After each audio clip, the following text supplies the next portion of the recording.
Social entrepreneur Jeremy Chen has started, sold and closed a few businesses in his day, but it's his tie business that he started that's most interesting.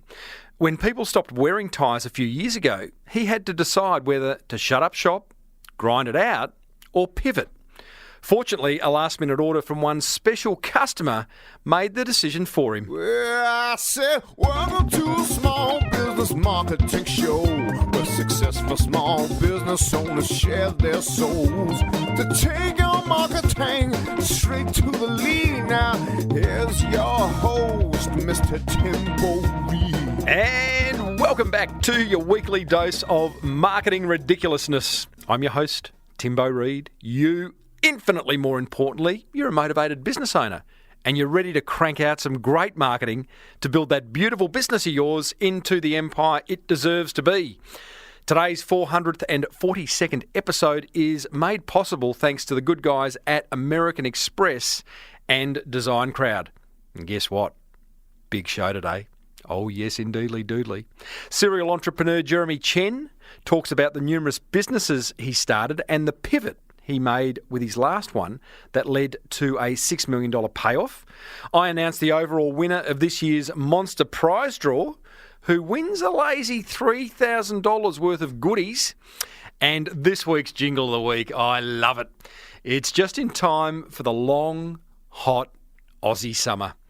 As per usual, team, there is marketing GOLD dripping from the ceiling over here at Small Business Big Marketing's HQ. So let's get stuck right in.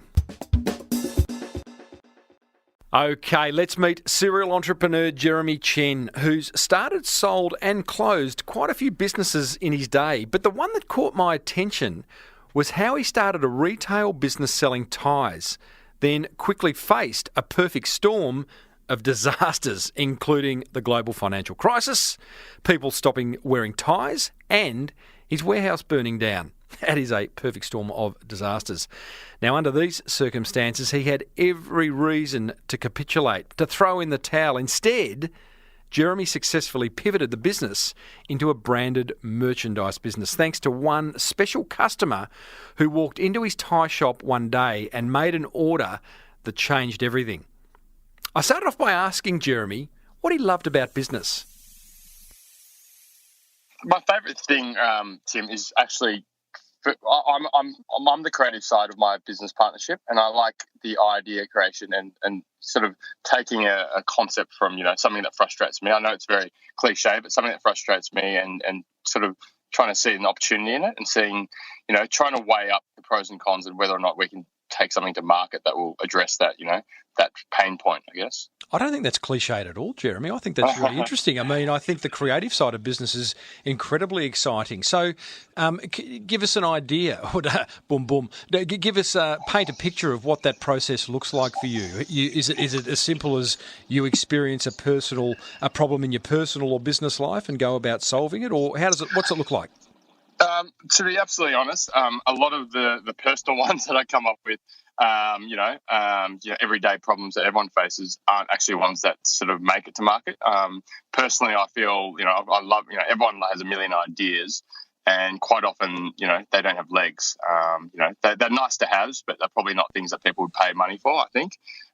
So we go through the process. My business partner and I quite often sit down and the number of times we've registered businesses or domain names because we've had great ideas. We've literally got about 100 domain names, and funnily enough, they're all kind of probably worth something.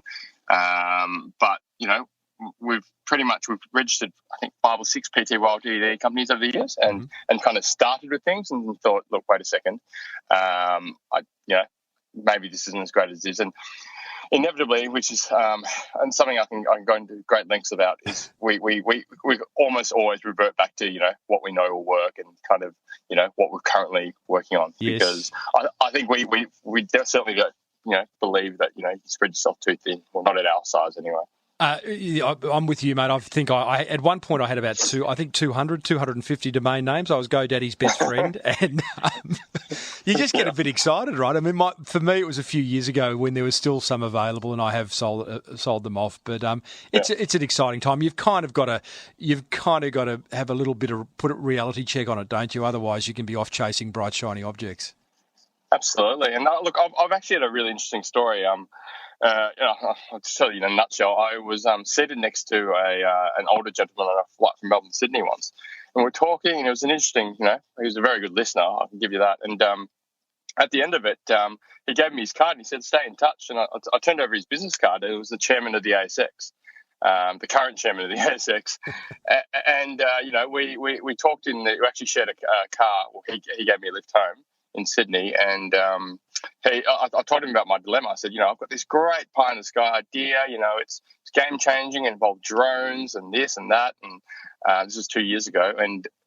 But I said, problem is, I've got my core business, which is going really well and it's growing rapidly. It's bread and butter. It's not, it's probably not nearly as sexy or appealing or exciting, but it's it's a bird in hand.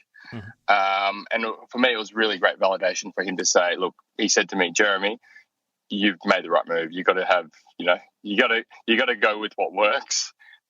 You can do your pot shots later." But it was validating for me. It made me feel really good that we didn't drop everything we did effectively and have a pot shot. I think it's it was very reaffirming for us. Yeah, right. I don't know. I might have looked at the chairman of the ASX and gone, well, you're not a small business owner. You're probably quite conservative in the way you go about things. Whatever you say, I'm going to do the opposite. Yeah, exactly. Well, you know what? I think one part of me always says, I could have been that, everyone, you never know how blue the sky is. You could have gone big and gone to Silicon Valley and this sort of thing. But at the end of the day, I think, I'm a bit of a realist as well. And just having someone of his kind of standing, yes, validate that was made me feel better about potential lost opportunities. Can you share what the drone idea was? Yeah, definitely. It was basically I'm a pretty keen drone enthusiast, and I kind of felt that it was very difficult for people, and still is very difficult for people to take drone videos or aerials of themselves in like landmark positions. So call it Sydney Harbour Bridge. You say you're a tourist. Taking a photo at this kind of place is a good thing, but having an epic flyover with you included in it is, game changing. It's much more interesting on your Instagram feed or your Facebook, et cetera, et cetera. And it was just basically a model which would allow that using technology, which coincidentally, once we dug deep, isn't really invented yet. So that's probably the main stumbling block. Would probably require $1 million to develop it. Right. Well, $1 million these days, hey. Everyone's walking around that with their, well, at least they own houses of that value, maybe not cash in pocket. Exactly. Let's just go through just summarise each one of the businesses that you have started and why you started it. Oh, how long have you got, Tim? Oh, is there that many? My research tells me there was only about 4. Yeah, well, I mean, there's a decent story behind each one, and that's certainly they're measured in years, most of them. Well, I think what's really interesting, and then I'm not looking for a shopping list, and nor my listeners, but I think what's interesting is, why did you start it, and why did you close it? Because right now you've just got the one business, so the others are obviously closed, right? Yes, kind of. Technically they're still open, but they're not, turning over anything substantial. Yeah, definitely.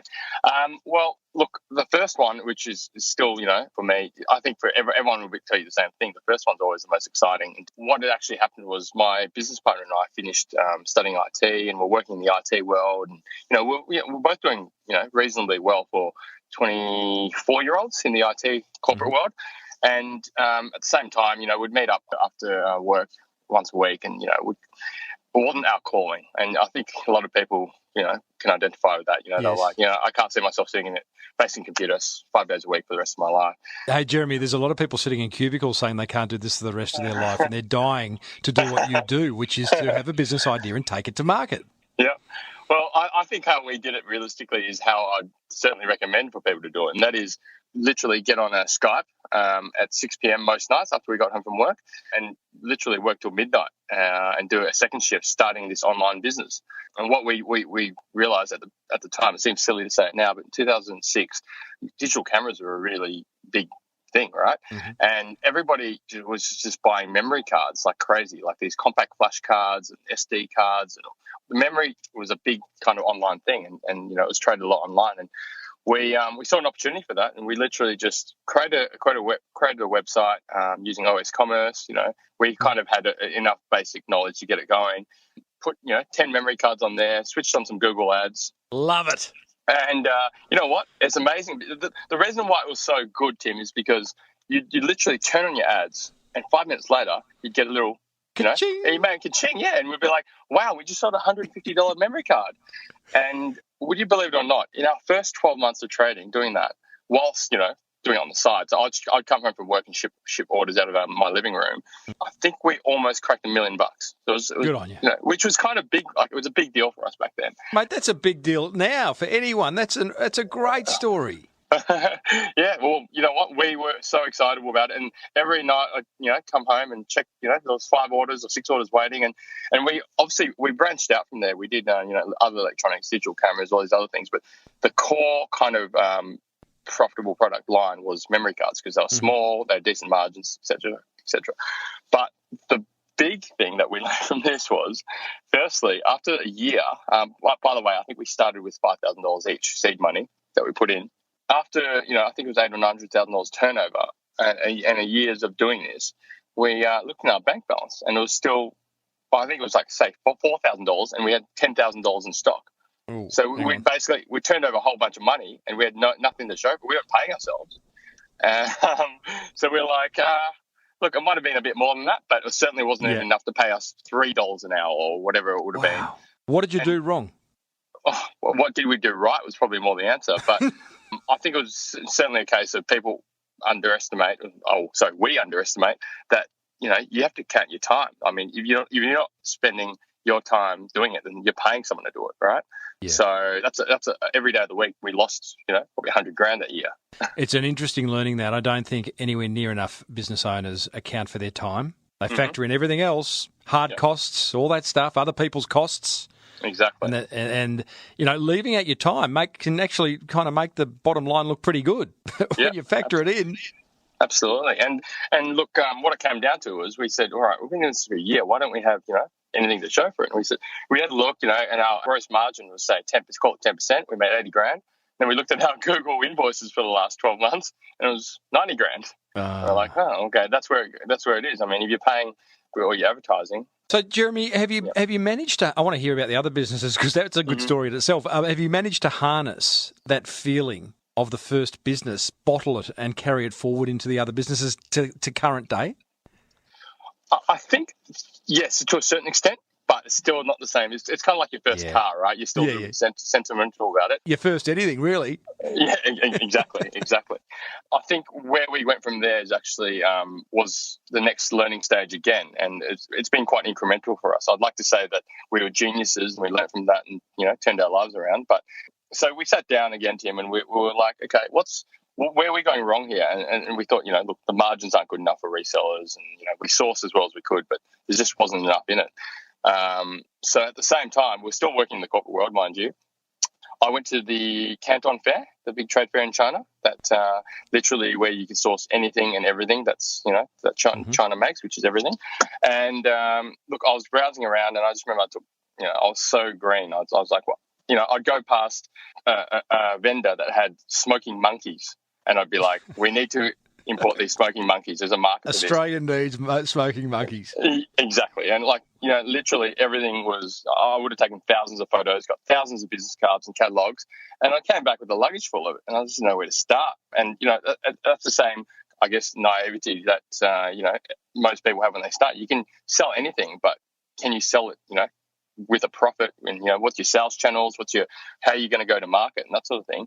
And look, I ran it by my business partner and a few things. And look, we took the easy thing and probably the only thing we knew. And we thought, look, we wear ties to work every day. There's this really cool tie factory, and they've got cool designs, and we can come up with some cool designs. And we ran with ties. That's what you got from the Canton Fair. Yeah, ties and cufflinks and shirts. Just on that, I'm interested to know, why did you take off to the Canton Fair? You thought, bugger it, I'm going to go on a holiday to China and whilst I'm there, visit the fair and come back with some business ideas? Yeah, it was a combination of things actually, Tim. So my family have been in business. They're traders. They've been importers for at least 1 or 2 generations, and I've heard about this big bad fair for many years from my father and my brother and that sort of thing. And they're in the food game, but I thought, I have no real interest in following in their footsteps. So I thought, look, combination. It was my first major overseas trip by myself. So it's certainly adventure inspired, you could say. And definitely, I thought, if you can mix business with a holiday, that's still kind of my favourite sort of trip. Just briefly paint a picture of the Canton Fair, because I've heard stories about it. I mean, I don't think there's nothing compares to it in Australia. Just how big is it? Look, the way I like to put it in the scale is there's a main grand hall, which is Melbourne. If you take Melbourne Exhibition Centre, which people think is quite big, and if you times it by 20, and then you put a second floor, because they're usually 2 or 3 floors. That's one of the phases, and there's 4 phases. So you can literally walk for 1 month every day without stopping and be quick, and you won't get through everything. It's one of those things you'd have to walk in with intention. You'd have to walk in with an objective, and clearly you didn't. You were just gobsmacked when you saw the smoking monkeys. You're like, we made it. I found it. Absolutely, yeah. And look, I went there with open mind, and I came back. It was really just like the draw. What do we buy, right? So Tim and I looked at each other, and we were like, we spend $80 or $60 or $100 on a necktie. These things are costing us anywhere between $3 and $8. We were licking our lips. We thought, wow, we're making $90 a time. But, that was the second mistake we made, really. Okay, so explain that business, because that wasn't that's a business that's led you into what you're doing now, which we'll come to. But didn't you have a frozen foods business and an electronics business? Yes. So at the time, actually, the food business, the frozen foods business, was actually kind of came out as a result of the failed Thai business. So that was towards the end of that. Okay. When we were struggling quite a bit, and our backs were up against the wall, and we were really looking at, basically trying to get a solid run on the board. I think we were mid to late 20s at that point, 28 to 29, and we were thinking, okay, we need a sure winner here. We need something that will put dollars in the bank. So basically, I had spoken to my brother, who's currently still in the frozen food game. He came up with the idea, but we sort of developed the idea of a chain of stores where people would go for frozen foods, like a specialist frozen food retailer. Oh, yeah. And so we basically signed our first lease in Sydney Road, Brunswick, and Aldi was still kind of a bit of a novelty and new then. We thought we were onto a jackpot of a winner, because we'd signed a lease 2 doors down from a new Aldi on Sydney Road. Mm-hmm. So what had happened was Tim and I, we thought, okay, we're going to take the first of these, franchises, or the master franchise. We would run this. And, we had retail experience at that point, or so we thought we did, in a different category. And we saw the potential. I mean, food is a totally different market. And to be honest, we were quite disillusioned with discretionary spending, which is where we came from. One day everyone's buying your product, next day they don't need it. Mm-hmm. So from our perspective, it was like, people have to eat. Food is food. And, it wasn't luxury or high-end foods we're doing. We're doing staple foods like fish and seafood and snack foods. So commonly eaten frozen foods. You call it your spring rolls, your dumplings, your, frozen fish, frozen prawns, that sort of thing. And it's quite complementary also to the Aldi offering. And it's a high pedestrian sort of thoroughfare on the main road there. And look, we did it for a year, and I guess it was very similar to the margin issue we're having. So look, the sales were good, but it probably taught us a lesson in terms of, to operate a store or operate an online store, whatever the case may be, you need to factor in paying at least a couple of wages, unless you intend to be an owner operator. So I guess once we paid, effectively 1.5 to 2 people's wages, there wasn't a lot left in it after that. So there was no profit after that. Being the trend so far, Jeremy, is that you're an ideas guy. You love coming up with the next big thing. I'm guessing Tim, is that your brother, your business partner? Business partner, no. Business partner. University friend, yeah. Okay. I'm guessing he has a more kind of rational view of the world. Would that be fair? Or are you both ideas guys? Because it doesn't sound like you sort of crunch too many numbers or do too much research. That's right. It certainly sounds that way. I'm seeing that now as well. He's certainly the pragmatic guy, and in our current business, that's what he's all about. He's all about getting the numbers, getting the sales on the board, and making sure we hit our targets. I want to get back to the Thai business now, but I'm interested to understand what role marketing played in those businesses. Was it a critical component? Was it an overlooked component? To be fair, I think it was certainly wasn't overlooked. We've always been quite heavily invested in the pay-per-click spending ever since 2006, which was kind of relatively early in the grand scheme of things. And I think what we underestimated certainly is what percentage that is as a chunk of your sales. We've always constantly had pay-per-click campaigns going. Organically, we've done quite well, but I think realistically, I heard a saying recently in regards to marketing, and I don't know it's word for word, but something along the lines of advertising is the price you have to pay for being boring. I like that. And that really resonated with me because if I'm being brutally honest with myself, I don't feel like, you see beautiful advertising campaigns all the time, but a lot of my purchasing anyway, a lot of most people's purchasing isn't they see an ad and buy something, they'll hear of something. And these are before the Instagram days, you have to kind of create some kind of commotion, and, the best brands, do it without necessarily spending, a percentage of their margin or their percentage of their profits. So if you need anything designed and you don't have a huge budget, then you're going to love Design Crowd. And I mean like anything designed. There's a list on their homepage of 60 categories of things small businesses need designed, from stationery, logos, merch, we all love a bit of merch, labels, social media pages, ads, ebooks, book covers, the list goes on and on and on. And Design Crowd gives you access to designers like 500,000 designers from Sydney to London and everywhere in between. And it's so simple to use. Here's what you do. You post a brief describing your design need. Within hours, you'll receive your first design, and over the next 3 to 10 days, a typical project will receive 60 to 100 different designs from designers everywhere. You then pick your favourite design, make any changes, pay the designer. And you don't pay them a whole lot, let me tell you. And I'm going to make it even cheaper for your first design. All you need to do is go to designcrowd.com/Timbo and you'll get $100 off your first brief. That's designcrowd.com/Timbo and you'll get $100 off your first brief. We're chatting with Jeremy Chen, the founder of BePromotive, a business we'll get to in a minute, and a number of other businesses, as we are finding out. Jeremy, you're in China, Canton Fair. You've decided it's ties. We're doubling down on ties. So you come back with a sea crate container. That would be there'd be a lot of ties. But you come back with a lot of ties. What do you do with them? We were literally staring. I think we didn't do a whole container, luckily, but we did, 2,000 ties our first order. We're staring at them. And the funny thing in hindsight is we had zero plans to sell them on how to sell them when they arrived. I just remember staring at these boxes with my business partner and saying, all right, let's move these things. Hang on, let me just to be clear. You bought 2,000 ties. They were between $3 and $8 each. Let's call it 5. So you got 2,000 of 5. There's $20,000 tied up in ties, which you didn't know what to do with? Mm-hmm. Correct.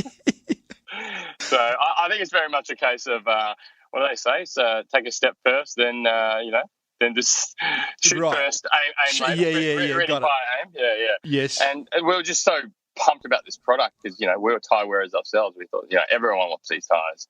How good could the product have been? Isn't it a tie? Oh, Tim, you got to look in your wardrobe and see if you've got a tied up tie, and you'll understand. Mate, I don't own a tie. Oh. Mate, you must have been given one, mate, because we sold, a couple of 100,000 in our time, I reckon. So you've come. They arrived back on Australian shores. What did you do? E-commerce? Go and take a shop in Collins Street, Melbourne, or Macquarie Street, Sydney? I don't know. What did you do? Yeah, well, so our only plan at that point was, we thought we knew online pretty well. So we had, tideup.com.au, we had a brand, we had pay-per-click campaigns we had photos that we put up. But the problem back then is that online shopping was, it's probably like 10% of what it was now. Like people would never buy online. I think at our peak we were doing about 10 orders a week. So certainly not, anything to write home about. No. You put on your 2006 hat now, you'll remember that everyone bought things in shops. And, we were all about shopping and, we thought, what shopping centres do we hang out at? Where can we get casual leases at? All that sort of thing. And We started as a lot of great businesses do in these sort of pop-up sort of market stalls. Not even pop-ups, because pop-ups imply you have a lease. We had a couple of trestle tables with tablecloths on them. So I remember it clearly. We signed up with, I think it was Challenger, the property group. They had casual leases at Jam Factory in South Yarra and Century City Walk in Glen Waverley. And what I'd do is I'd take my 100 tyres and I'd go down to Glen Waverley every Saturday afternoon, and Tim would do the equivalent in South Yarra, and put our tyres out there and see who'd come up.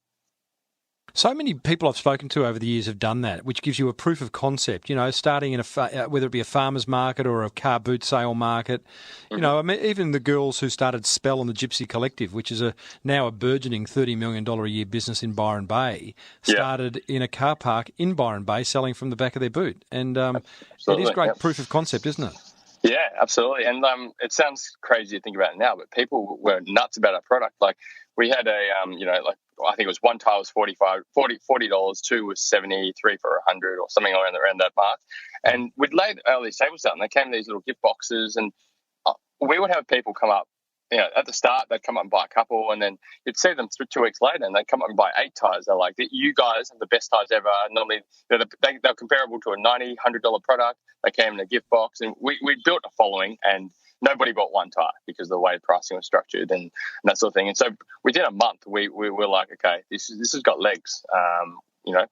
It's easy, which was easy to say at the time because the overheads were effectively just paying ourselves. Yes. Okay, so proof of concept, you're off to the races. I'm guessing you look Tim in the eye and you go, "We've got to go and get a shop, Timmy. We're onto something here." Correct? Yeah, absolutely. I felt like we had, like a secret formula, like the Coca-Cola or something. I remember saying to him and him saying to me, "Look, let's not tell him about this. Let's not give away our first mover advantage." We genuinely thought we'd invented something, and from there, I think it probably took us 3 or 4 months of solid trading, and we're doing anywhere between $1,000 and $2,000 revenue per day with no costs, effectively, because they're casual leases, pay per day kind of thing. Then we had these grand visions of saying, why can't we have it tied up on every corner, every street corner in every city in Australia? People need tyres, we got them, come get them. So from there we thought, okay, how do we start selling 1,000 tyres a week instead of 1,000 tyres a month? There's only 2 of us, so we started hiring, as all great businesses do, family friends and brothers friends, sisters friends and that sort of thing on a casual rate, so we could work on, getting resellers. We'd literally drive around the city, and one of us would jump out, one of us would be driving and walk into a menswear store and say, "We want you to sell our tyres, these are the prices," et cetera, et cetera. And people embraced it. It worked. We'd fly to Sydney and just hit 10 menswear stores, and probably 6 out of 10 would say, "All right, give it to us." And that's a whole separate kind of business concept altogether. I mean, that was actually a bit of a headache as far as, payment and that sort of thing goes. Yeah, but, I can imagine. It did build up, revenue on paper. It's just, payment was a real pain. But anyway, back to the core of the business was we signed 6 retail leases in all the major shopping centres in Melbourne. We almost had one in Sydney, which thank goodness that they pulled out on that. Westfield in Sydney pulled out on that. Otherwise, we would have been stuck for even longer in a city that we didn't live in, kind of thing. So now, just to be clear, and for overseas listeners, and for those of us who haven't taken a retail lease in a major shopping centre, these things aren't cheap. And from what I hear, the contracts kind of tie you up, excuse the pun, to within an inch of your life. So, look, without totally being all negative about it, but at the same time telling the truth, is I wouldn't wish a shopping centre lease on anybody. Not my worst enemy. I think as far as how naive we were goes, we signed these documents without much legal advice sought, and it was very much a case of here are the director's guarantees. 5 years. Well, they offered 3 years. We're like, no, we're onto such a good thing. We want 5. And I'm not sure to this day, Tim, if retail leases are even higher than what we paid for them in 2007.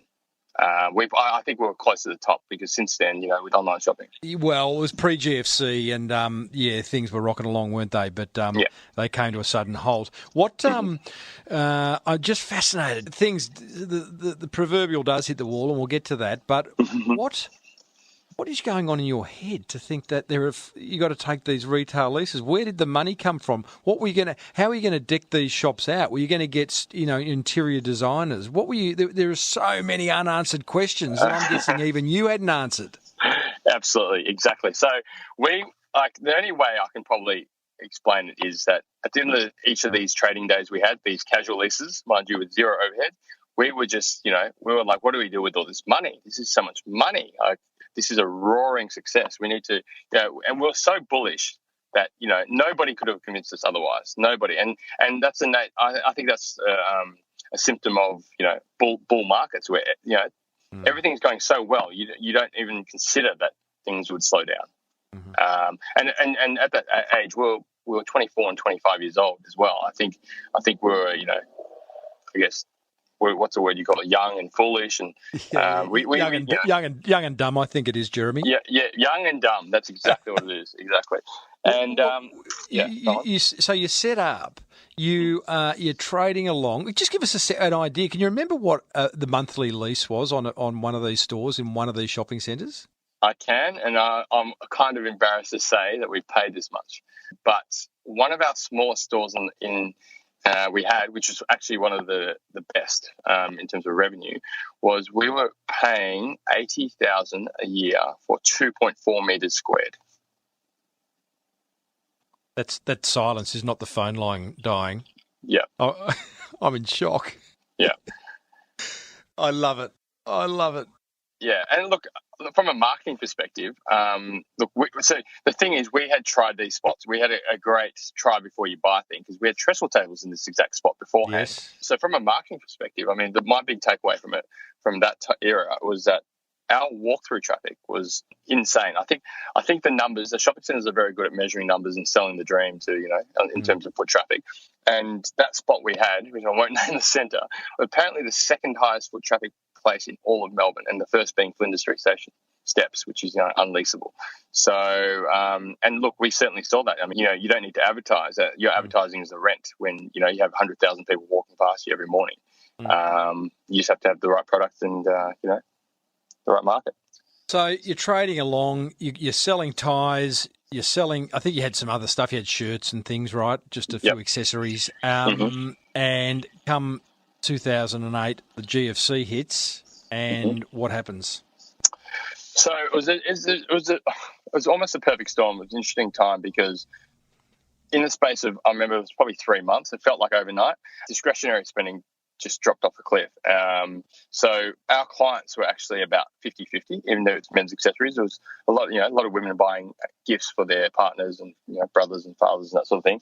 But they both dropped off equally. I mean, it's like everyone had tightened their belts and, they decided that ties were certainly not on that necessary, time to get a new tie, discretionary spend list. So combination of people, tightening their belts, and then at the same time, there was certainly a trend towards people just going open collar. It was strange to see, but you used to walk around and everybody in the suburb would have a tie, and then all of a sudden, maybe 20% would stop wearing a tie, and you think it's not hot enough to not wear a tie, and then next thing you know, around I reckon between 2008 and 2010, straight after GFC, ties consumption in Australia probably dropped 50%. I reckon in that period.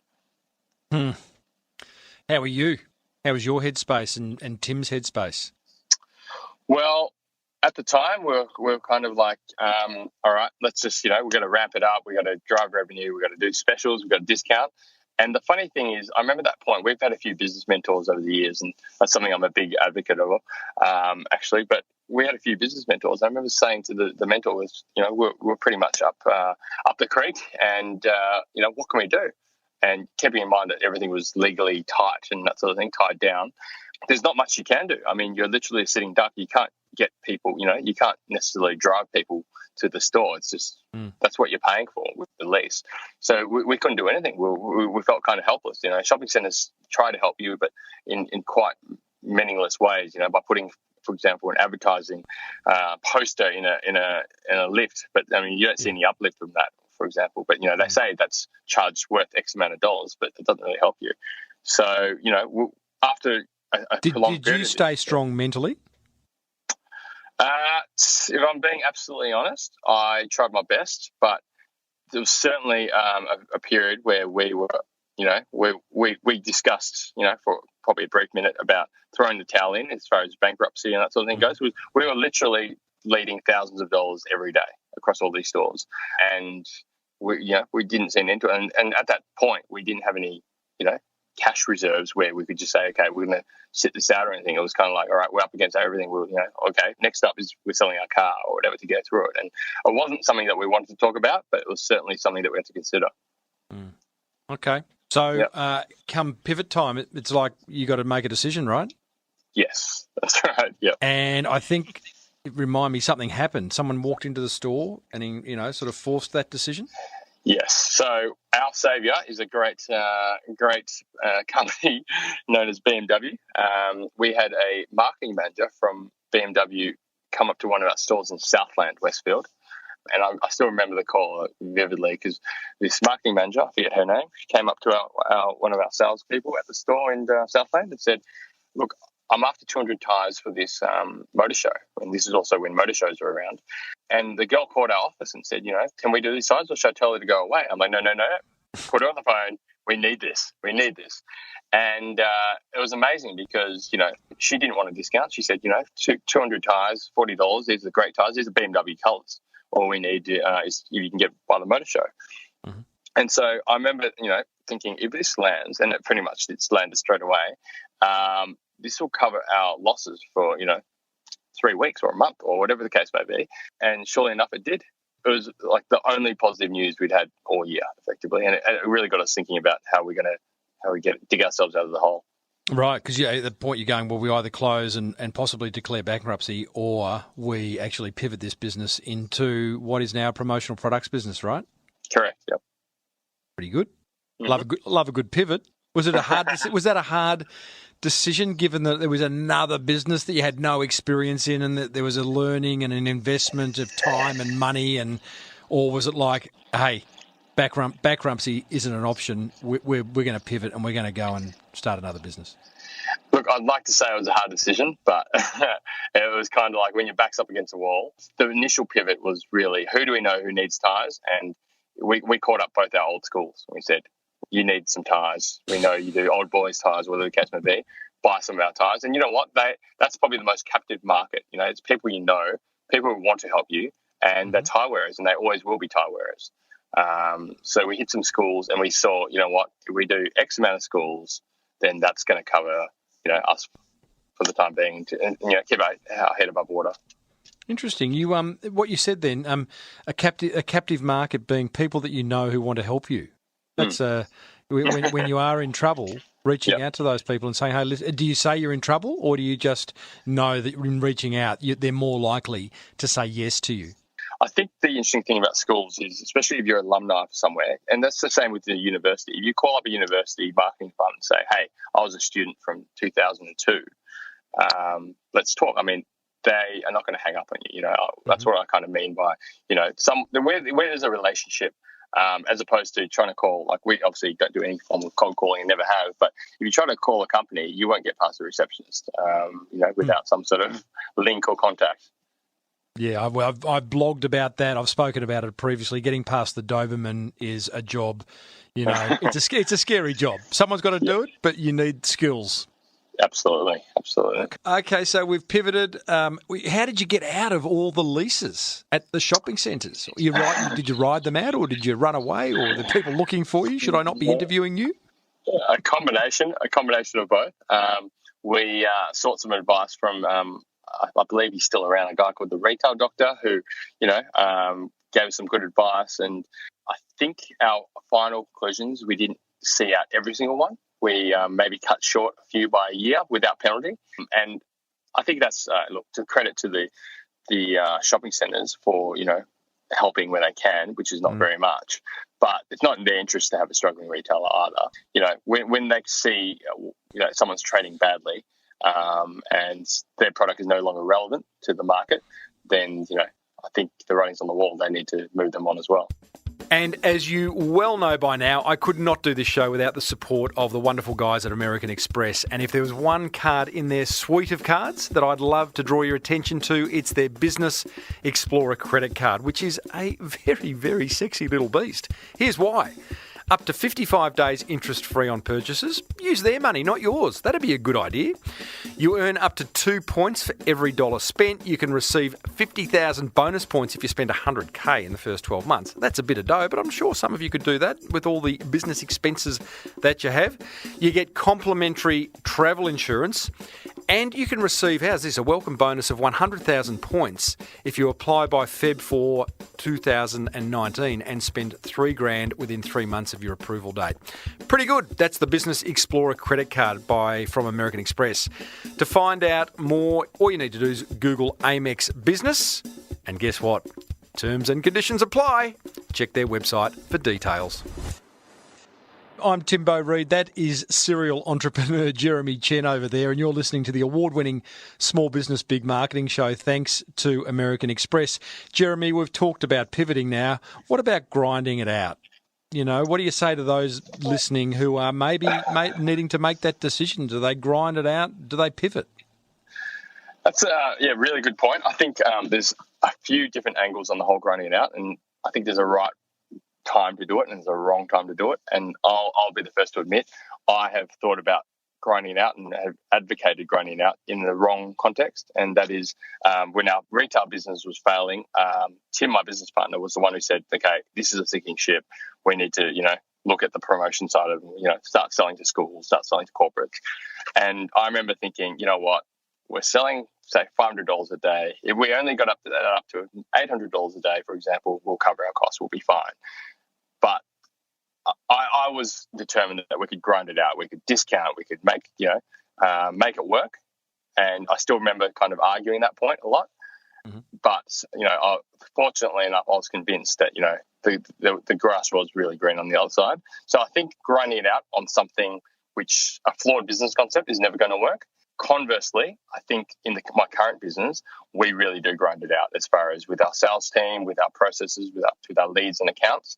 I think a lot of people look for the quick fix and silver bullet when it comes to, what they call them, the easy wins, the quick wins when it comes to sales and marketing, that sort of thing. And I think there are those out there, but quite often, it's just persistence. It's staying front of mind. It's emailing. It's having your EDMs going out frequently. It's being relevant, having the right product at the right time, and just I don't think there's necessarily anything exciting about staying front of mind, but that's what's going to be what get you the sales at the end of the day. Well, I would argue that. I would say that it is exciting. I mean, it's your business. It's your baby. You want people you want to be on the top of that shopping list in front of mind when someone does, in your case right now, need a promotional product. I think, I guess that's why I love marketing, because there's the challenge of constantly trying to be there in what is a very crowded marketplace. It doesn't matter whether you're a vet or a promotional products agency. It's just busy, right? There's no shortage of either. Absolutely. So I would encourage anyone listening to make it a hobby of staying front and centre and getting on that shopping list. And whether it be a weekly EDM through something like MailChimp, or whether you can afford to run some ads on Google, or whether you're doing a podcast, I don't know. But I think therein lies the challenge. And you're a creative guy. I mean, that's the fun of business, surely. Yes, definitely. And look, I don't underestimate the creative side. I'm sure with some really great social media marketing, you can stimulate the right interest with the right market, that sort of thing. I just feel that quite often people think you can pay a social media or Instagram influencer X thousands of dollars, and then you'll be the next success story. But what I would add to that is you can do that, but depending on your market, you need someone still pounding the pavement and doing the legwork. Yeah. So, Jeremy, wrapping things up, BePromotive is your current business. It must be now. Gee, I'm going to guess it's probably about 10 years old. Yeah, it's coming up to that. Yeah, it's going okay. Yep. Mm-hmm. What What makes it go okay? Because I've spoken to Clive, a previous guest on this show, Clive McCormick from Arid Zone, who owns a promotional products business. Mm-hmm. They do some interesting stuff. I've got a pretty clear idea. I speak at a lot of conferences. I see a lot of promotional products. There's some bad stuff out there. How have you managed to keep going for almost 10 years? Good question. I wouldn't put it down to one particular thing. I would. I think I've mentioned before that what we do, we don't reinvent the wheel. There's nothing, especially revolutionary about what we do. We are literally just trying to provide everything an easier way for the client to promote their brand through branded merchandise. And for us, that involves curating really good promotional products. So it's very almost anyone can tell you that. Most websites you go to will say, hey, we have over 10,000 products online. People, we find, aren't interested in 10,000 products. I mean, that's a good throwaway line, but people just want the best product that suits them. So we try to curate exactly what's hot, what's good at the moment, what's retail worthy, and make it easy for them to find. I mean, half the equation, almost more important than price, is just finding quickly and easily what would suit your market. And people don't have time to search for 10,000 products. The best search in the world doesn't help. People want things delivered on a platter to them, and on the delivery side, having everything delivered in a timely fashion with good customer service, speedy responses, that sort of thing. Just the fundamentals. We just try to keep everything simple. It's been the year of, what was it called? Was it the fidget spinner or the what was that thing? Yeah, it was literally. Look, we did have those at some point, but I can't say what's next year's. That's a good question. I think the health and fitness, well-being space is still certainly the one to watch, especially going to summer. Yep, hydration. Okay. There's some great brands out there that do water with timings on it, how much water you should be drinking daily, and that sort of thing. And just everyone's just a lot more health and fitness. Maybe a gluten-free vegan stress ball or something like that. Exactly. Vegan leather, yeah.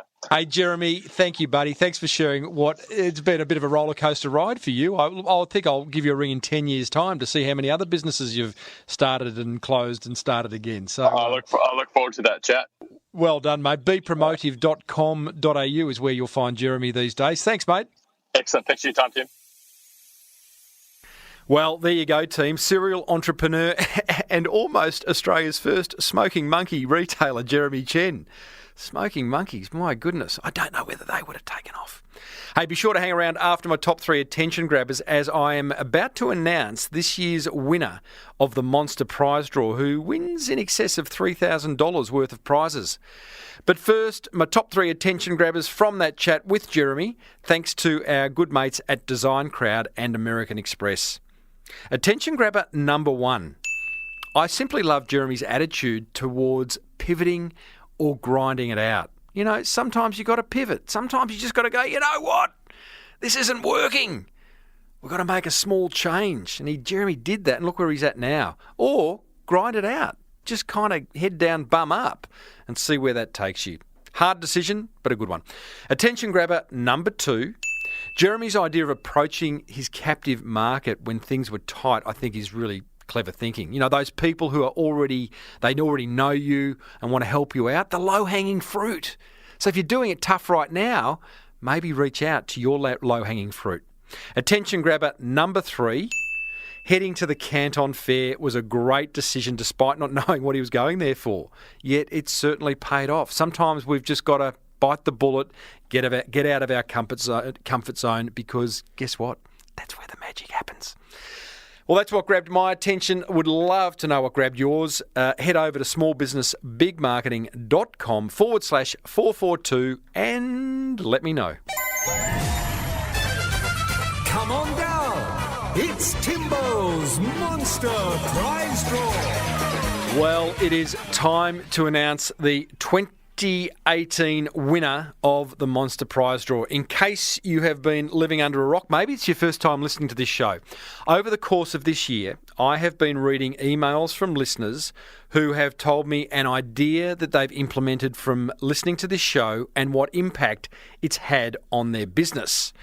And at the end of the year, which is now, I said I would announce the winner, who would win, amongst other things, a $2,500 hot lap with 4-time Bathurst winner and past guest of this show, Steve Richards, in a racing Porsche, plus a bucket load of other prizes, which you're about to hear what they are shortly. But right now, let's go and find out who the winner of the 2018 Monster Prize Draw is. Hey, is that Lindsay Marsh from Sow to Grow? Yes, it's me. Lindsay, it's Timbo Reid here from the Small Business Big Marketing Show. How are you? Yeah, I'm so good. I'm so nervous. Like, I've been thinking, since I got your email, I'm like, what's he going to say? I love it. I love that nervousness. Do you have any idea why I'm calling you? I thought you were going to quiz me, and I was like, maybe I should re-listen to all, 400 and something episodes so I know the quiz. That's a good thing. That would be good for my downloads. But here's the thing, Lindsay. You wrote me a lovely email earlier this year identifying some things that you'd applied from listening to this show for a segment called the Monster Prize Draw. Do you remember that? Yes, and I received some lovely gifts, yes. Good. Well, you're going to get more because you've won the entire 2018 Monster Prize Draw. Which you may not even know what that means, but what it does mean is you have won a lot of really cool prizes that have been donated by past guests, and the major one, are you ready for it?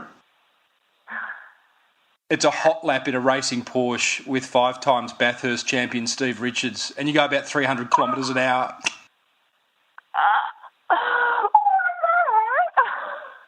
And that's valued at $2,500, so that's got to be a good thing.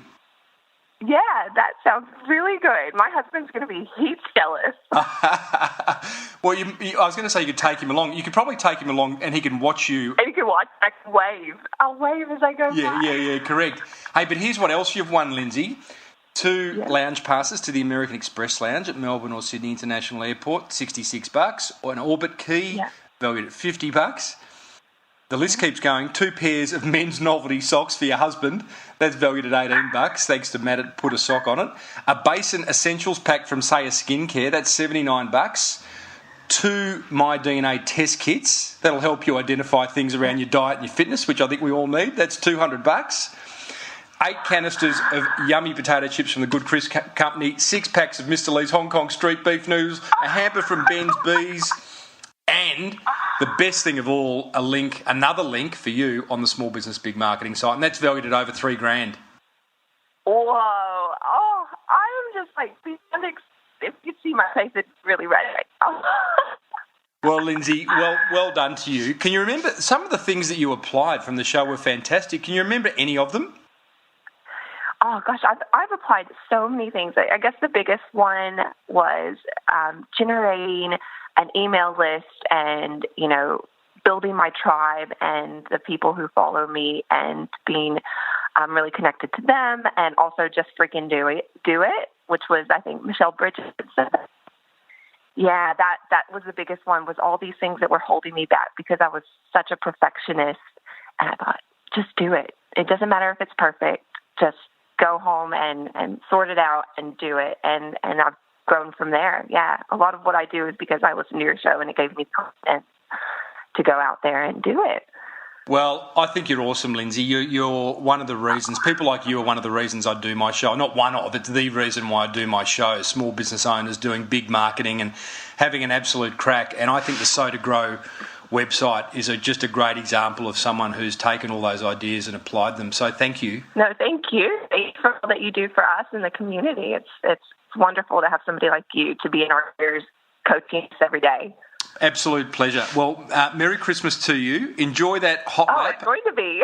I may be there, depending on timing, but we'll be in touch on the email with all the details of how all those prices are going to get to you, all right? So well done, Lindsay. Thank you so much, Tim. Oh, I love a happy listener. Well done, Lindsay Marsh. Sow to Grow is her business, SEW to grow. .com.au.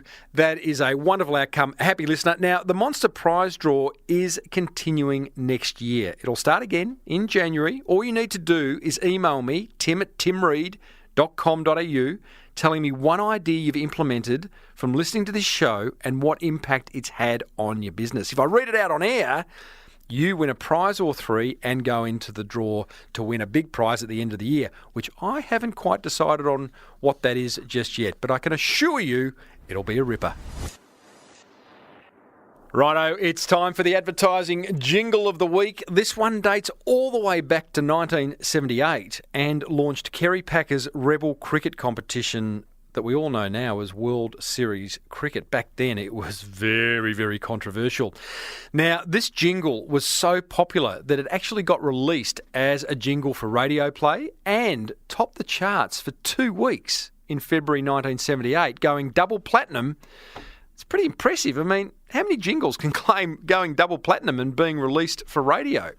Personally, I love this jingle. It's probably my favourite that I've played all year. It brings back memories of long, hot summers, of school holidays, and from streakers running across the cricket field. That doesn't happen as much anymore. But that was part of Aussie cricket back then, having the odd streaker. Anyway, I digress. Here's the jingle. You've been training all the winter, and there's not a team that's fitter. And that's the way it's gotta be. 'Cause you're up against the best you know. This is super test you know. And you've gotta beat the best the world has seen. Lily's pounding down like a machine. Pascoe's making divots in the green. Marsh is taking wickets. Hooks he's clearing pickets. And the Chapel's eyes have got that killer gleam. Mr. Walker's playing havoc with the bats. Redpath, it's good to see you back. Lady's making runs, Dougie's chewing gum, and Gilmore's wielding willow like an axe. Come on, Aussie, come on, come on. Come on, Aussie, come on, come on. Come on, Aussie, come on, come on. Come on, Aussie, come on. I love that jingle. I hope it stays in your head for a while. It's just one that brings back so many wonderful memories. You can watch the actual ad over at smallbusinessbigmarketing.com/442. That almost wraps up another episode of the Small Business Big Marketing Show, sponsored by American Express and Design Crowd. Remember, you can search Amex Business to find out how your business expenses can reward you, and visit designcrowd.com/Timbo to get $100 off your design brief. You will love me forever, I'm sure, once you've used it. Got some great interviews coming up, including a chat with a full-time mum that's found herself creating joy for kids all over the world with a life-size doll. A fellow whose little pizzeria in Brisbane has found itself at the top of Uber Eats. No mean feat. And a raunchy chat with a couple who, according to them, organise the best hens parties going around. He's the male stripper. She runs the business. Don't forget there's an entire back catalogue of interviews over at smallbusinessbigmarketing.com. If you love the show, and why wouldn't you, grab another business owner's phone, hit the podcast button, or app I should say, download the show for them, hit play, run away, do it again once a day. Love you forever. Until next week, I am Timbo Reid. Thanks for tuning in. May your marketing be the best marketing. Bye for now.